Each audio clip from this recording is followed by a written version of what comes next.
I'm Ed from Hind and Fore, and today we're going to show you just how easy it is to make your own homemade wine. We'll go over some equipment right here.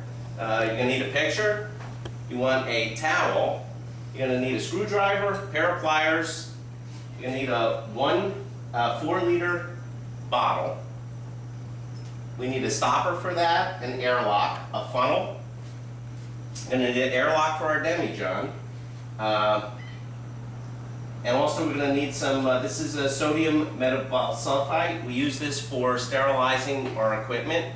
It's very important that you don't use bleach. If you use bleach, you're going to kill the yeast, and then you won't have any wine. So it's very important. Sterilizing the equipment, you want to use this. Also, I have a measure over here, a yardstick, and something in case we need to siphon juice out of the buckets or the demijohn. This is our demijohn. It holds 15 gallons, 3 pails we have right here. Each is 5.3 gallons. We'll talk about that as we go along. The demijohn comes apart, as you can see right here. It's nothing more than a glass globe on the inside. Okay?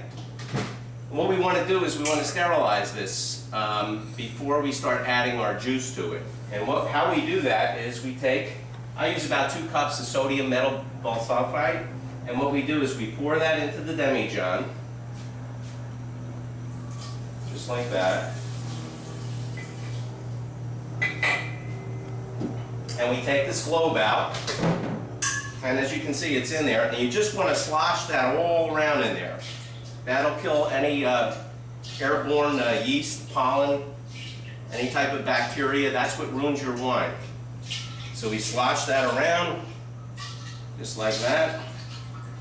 You want to be careful you don't get this in your eyes. It's very caustic.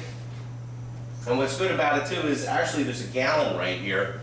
This can clean many demijohns. As long as this is like washed out ahead of time, you can actually reclaim it and use it over and over again. So that's what we're going to do. All right. And this goes back in here. And then what I like to do is I like to take a towel and I like to wrap it around the demijohn.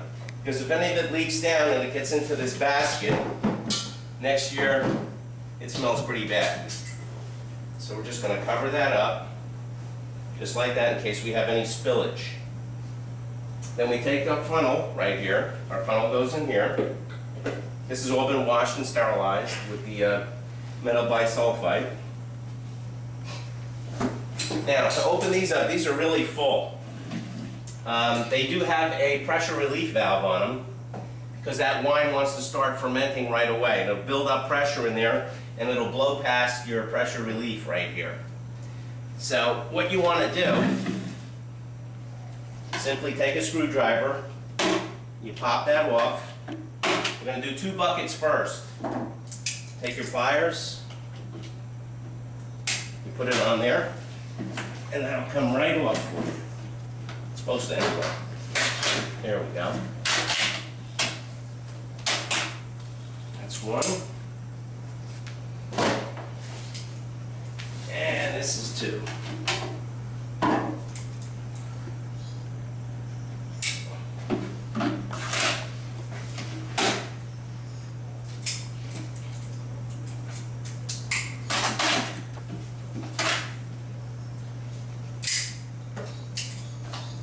Now these are chock full. Carefully open it.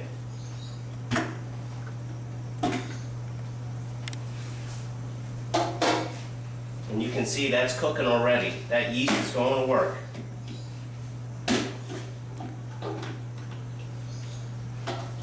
Now you really want to do this in your basement. We find that the basement is a perfect temperature. The wine likes to ferment at 65 to 70 degrees. A basement will maintain that temperature. Just make sure you don't put it near a furnace. Just for the purpose of display, we're doing it in the garage today. Okay, I have my 2 assistants over here. They're going to help. It's good to have somebody, if you don't have a funnel that's as good as this one, but it's good to have somebody hold it for you.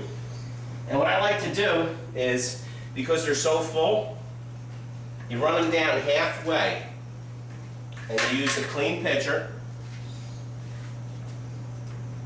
And it's just like this. I'm going to use that so it doesn't make a mess. So we run a pail down, both pails down halfway.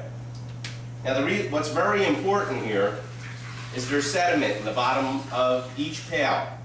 And it's vitally important that that sediment is agitated and it all goes into the demijohn, otherwise you won't have wine. It's very difficult to mix it, so that's why we're taking 2 pails and we're running them down halfway. And as you see, the bees love it too. Try to keep them out of the wine. Okay.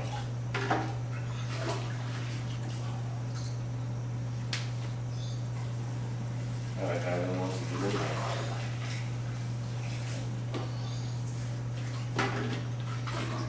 Okay, that's 1.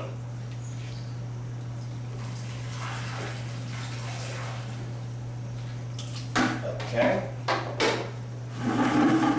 Now for the next one.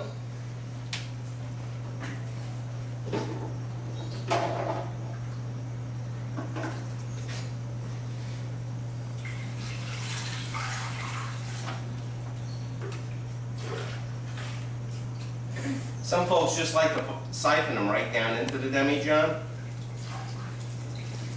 That works too, but I think this goes a little bit quicker.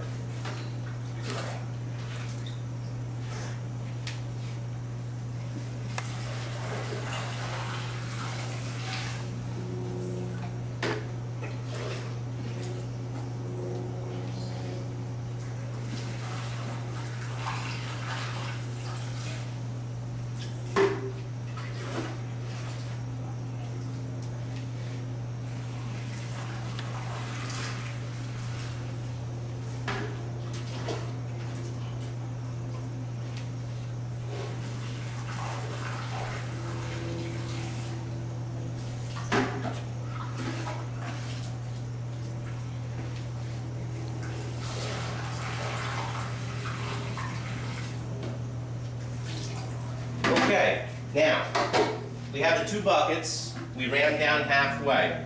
Now what's important is there's sediment in here. And we need that, again, we need that in the demijohn. So I'm just going to pour that over here. And you can see that sediment in there. That all has to be completely mixed and go into that demijohn, otherwise you won't have wine. Now that's foaming up. I actually took a little bit more than half, but you can see that this is cooking already, trying to make wine. So what I'm going to do is I'm going to take some of this and put it in the demijohn.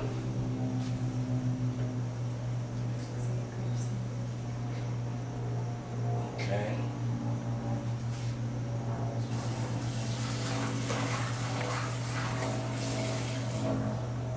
Okay. Make a little bit less of a mess this way. Okay, so we're going to pour this, and we're going to keep pouring it back and forth. We're going to pour it back and forth until you see the sediment disappearing. It's being all agitated in the juice. And we're going to pour this until we don't see that anymore.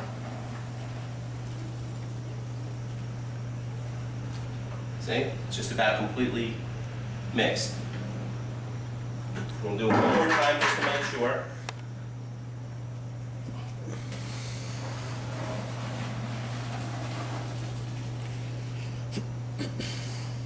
You can see there's no sediment in the bottom of the pail. Okay, now we're in good shape. Now what we're going to do is we're going to pour this into the demijohn. Okay.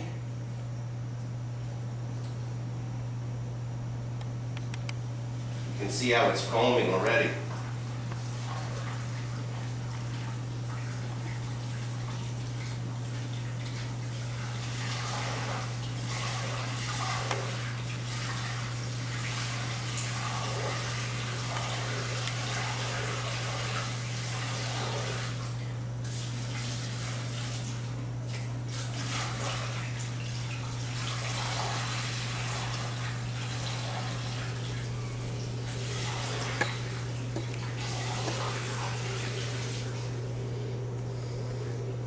Okay, perfect. Perfectly matched.